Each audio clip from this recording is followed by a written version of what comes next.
Welcome back to A Closer Look. If you're just joining me, today my guest is Brickey, Public Education Officer for the Kingsport Fire Department. Thank you again for joining me. My pleasure to be here.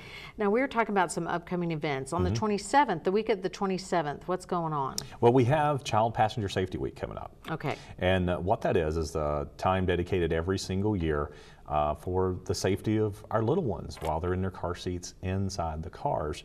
And it's really interesting. I've checked, I'm up to about 4,000 seats. Wow. And so far, now this is sounding kind of scary, but so far, of those ones that have come in, families that brought them in for the first time, I am not up to 60 families yet that had them in right. Are you kidding? I'm not. That's, wow. Yeah, that's and scary. It's, you think, well, I know how to put a car seat in. And I will tell you, so did I. When I was certified, my kids were young. And when I finished my class, I went home. I pulled in the driveway. I walked in the house and said, honey, I'm going back outside. I got to fix the car seats. And she was like, what do you mean? I said, well, they're in wrong. And I knew they were after I had my class. And so. What's the biggest mistake? There's a lot of different mistakes. Oh, okay.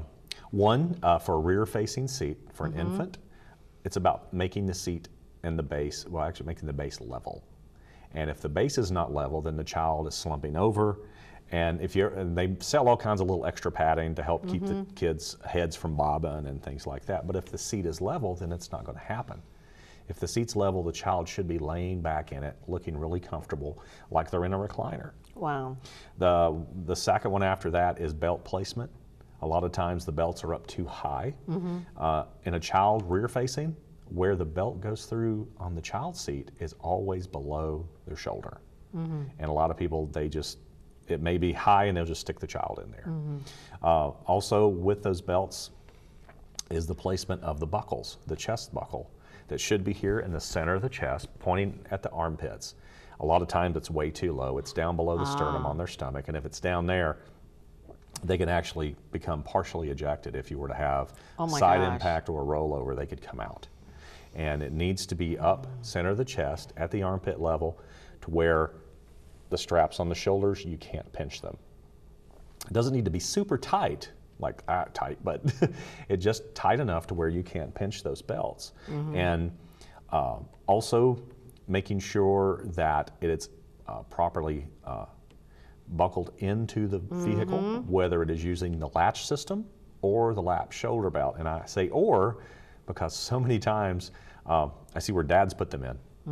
And they'll put the latch system, and then they'll put the lap shoulder belt. And if they had a roll of duct tape, they would use the roll of duct tape too.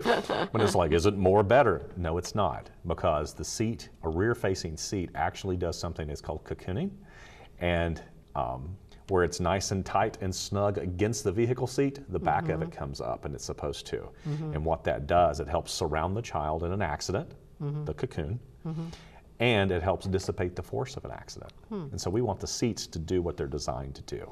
And one thing I want to mention that I had an experience with is when you have two next to each other in the back. I had a rear facing and a front facing. And the front facing, my son was a little older, and he would undo his buckle. One time he did the other. But I didn't know how long it had been like that, because my little one I was always just putting him in the seat. It was still sitting there. And it wasn't until the boys were in an accident, and I say the boys is because I wasn't in the car. I was getting ready to put my baby in the car when one of my sons tripped, hit the reverse, and it started rolling down a hill. And the car was open, the van, and the baby, Reese's car seat, fell out. And that's when I went, how did that happen? And I can't stop the car, it's rolling down the hill, and they crashed into a house. But I was like, oh my gosh, thank goodness I didn't have him in the car seat. He would have fallen out. But Reese was sitting there, Max was belted in just fine, going down the hill, and he was okay. But it was the scariest moment of my life. Oh, absolutely. But I was like, how did his seat fall out? And then I realized, since they were right next to each other, and Max was always undoing his to jump out, he undid his brother's, and I didn't even know it. Oh yeah, and that's, a lot of times they're in there really close together. And the big thing is when I have families come in, we talk about placement, and you really have to figure out the best placement for the seat in the car and for the child, and have to make sure that all three are in the right place and rightly adjusted, and that way they're properly protected. One of the sad things that we've seen, not locally but nationally, just this week, the last couple of days, the 46th child who has been trapped in a car has passed away. So 46 this year. That should never happen. People they forget and leave their child in the car. Oh, that's what you're saying about trapped. Yeah, they've gotten out and left the child in the car. And number like 46. At a store or something? Like at a store, at work. Even at home. At home. Or there's been a couple of cases where they think the child may have gotten into the car. Because I know some people that would leave their kids in the car because they're sleeping when they're at home because they're in the garage, and I'm like, no. No, you never want to do that. Yeah. You never want to do that. And, child passenger safety is not just about protecting them while they're riding. We need to make sure that when you're stopped somewhere, then you're going in, that you take the child with you. When is this? Let's remind viewers when this is. It's September 27th, 1 to 4 at the Kingsport Fire Station number 2, which is at 1804 Crescent Drive here in Kingsport. That's the one next to DB. Yes. So again, that's Thursday, September 27th, 1 to 4 at the Kingsport Fire Station number 2, 1804 Crescent Drive next to DB. And if you have any questions, you can always call 224-2820. And that's for the child passenger seat checkpoint. Yeah, it's going to be a great day to check seats, and we're going to be doing that in cooperation with the Kingsport Police Department. They have some technicians also, and it's not going to be a day where I'm going to get a ticket if I get my car seat checked. No, what we're trying to do is make sure your kids are safe. Yeah, and you're being responsible by going in. Yeah, we would rather check the seats, make sure the kids are safe, than have to deal with a terrible situation on the other side if there's an accident. You're going to be out running errands anyway. Just drive in. Check it out. Yeah, they can come by, even come by after school. And a child has to be in a child passenger safety seat until they're either 4'9" or 9. And it's either, for them, it's a booster seat from age 4 to 4'9" or 9. Prior to that, after the age of 1 and 20 pounds, they can be in a forward-facing seat with a 5-point harness. Okay. But the American Academy of Pediatrics actually just released a new statement that says a child should be in a rear-facing seat until they're at least 2 years old. I saw that recently. That was just within the last Yeah, it's been within the last couple of weeks or so. And that's been a suggestion of theirs for a while, but they have backed it up with more research, and possibly the laws may change. But right now in the state of Tennessee, a child can go forward-facing at a year and 20 pounds. Okay. But if it were my child, as long as they fit in the parameters of a rear-facing seat, I would leave them rear-facing. Sure. Some of the new seats actually go up to about 55 to 60 pounds, which is pretty interesting. Wow. So they could technically be 4 years old and then go from rear-facing into a booster seat. Wouldn't their legs be kind of like? They can, and that's okay. They fold up real easy. And part of the mechanics too, when there's an accident. Safety first. Yeah, part of the mechanics is that their knees would actually come to their chest anyway. Okay. And so just because of the motion of the vehicle.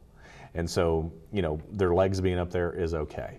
All right. And it is. And I get that question a lot. Well, aren't they just too long for that? Let's go for a ride, Mom. Yeah, their feet are touching the seat, then they look uncomfortable. It's like they most of the time don't know any better. Yeah, they're used to it. And they're used to it. Give you a good example. My wife's best friend, her little boy, comes to our house a couple of days a week, and at 3.5, we turned him forward because he's in a large seat. It would fit him. And he looks at me and he goes, "This way?" Wait, yeah. what? Yeah, like I thought the back seat, everybody sat like this. And he was used to that, and that's what he was fine with it.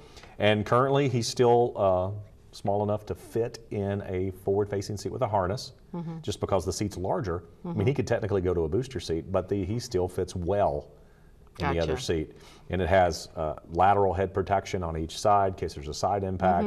He's nice and snug in there. He knows how to get in there and buckle it, and he's like, I'm in, I'm ready to go. Yeah. And so he's much safer in that seat. And so that's really what it's about, is keeping those kids safe. Now, what else do we have coming up in October for Fire Prevention Month? Well, we do have lots of tours. We're scheduling tours right now for different different school groups. I've got a homeschool tour coming up on one of the days, and if anybody would like to find out about that, they can go to our Facebook page, and we'll have some of that stuff posted on there. And also, they can call our office. They can call 423-224-2820. That's my direct number. Okay. There at the Fire Marshal's office, and you can find out if there's a tour or something coming up, or if you have a group that would like to come for a tour. We can get that scheduled. We've been scheduling some scout tours, Boy Scouts, Girl Scouts, Trail Life. Some of the others are coming, and the kids love it because they want to come and see the fire department and want to see the fire engines, but we also give them some education while they're there and help keep their family safe. That's awesome. I remember one time when my oldest was little and I was pregnant with the second one, and we're driving by Firehouse number 1, and we just kind of stopped, and he was looking at the fire engines, and one of the firemen, you know, kind of waved to us to come out. So we got out of the car and we went up there, and I said, he was just curious. They said, well, let him come in, and they put him in the fire truck, and he was just in heaven, you know, and they put a hat on him, and he was like, the firemen are very open to make people and children feel comfortable coming into the fire station and not to be afraid of the fire engines. And most of our firefighters were that same kid. Yes. And, you know, they remember that. Okay, one more time. Child passenger seat checkpoints. Just drive in, have your car seat looked at. Is Thursday, September 27th, 1 to 4 at the Kingsport Fire Station number 2. That's the one next to DB at 1804 Crescent Drive. You got any questions? 224-2820. And thank you so much for being here today, Barry. I got to have you on again soon because we didn't get to finish everything. Oh, yeah. Thank you for joining us, and we'll be seeing you again next week.